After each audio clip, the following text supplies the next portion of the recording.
माहेरी निघाल्यामुळं मी खूप हॅपी होते आणि अशोकाची ट्रॅव्हल जी होती ना ती 7 वाजता काहीतरी बस होती आणि सकाळी 6 का 7 वाजता जी आहे ती पोहोचणार होती संगमनेरला.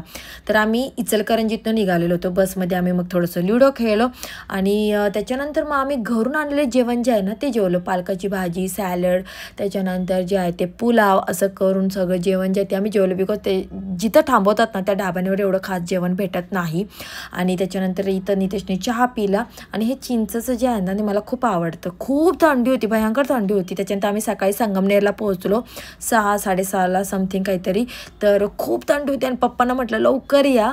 आणि माझे पप्पा आहे ना म्हणजे बघा ना बरमुड्यावर आणि ह्याच्यावरच असतात, रेग्युलर ड्रेसेसवरच असतात. एवढी थंडी असून आणि स्वामीशी मला सांगितलं मम्मीने बघ केळाचे सालपटे जे आहेत ना ते वाळायला ठेवले कंपोस्ट खत करण्यासाठी. आणि इकडं पण तिने एकदम साठवलेलं आहे. माझ्या मम्मीचं घर एकदम टीप आणि म्हणजे नीटनाटकं असतं. आणि त्याच्यानंतर मम्मीला जे आहे ते पोरं भेटलं आणि माझी मम्मी बघा झोपेतनं जरी उठली तरी किती छान दिसती.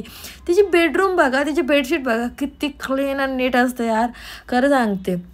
आणि माझे पप्पा, मम्मी आणि माझा नवरा जे आहे ते बोलत होते. त्याच्यानंतर मम्मीनी जे आहे ते स्वामीश्रीच्या आवडीचं जेवण बनवलेलं होतं. त्याच्यामुळे स्वामीची खूप हॅपी होती.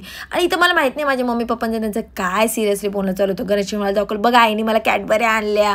आणि त्याच्यानंतर आम्ही रात्री जेवायला गेलो. शेवभाजी मी खाल्ली. यार मला संगमनेरची जी शेवभाजी ना इतकी आवडते ना ढाब्यावरची, खूप मस्त आहे. आणि त्याच्यानंतर जे आहे ते माझी कोण आलं असेल सांगा बरं, गेस करा सगळ्यांनी. आणि इतकं खाऊन तृप्त होतं. आणि चिनू आली, चिनू पण आली आणि चिनूची मम्मी पण आलेली आहे.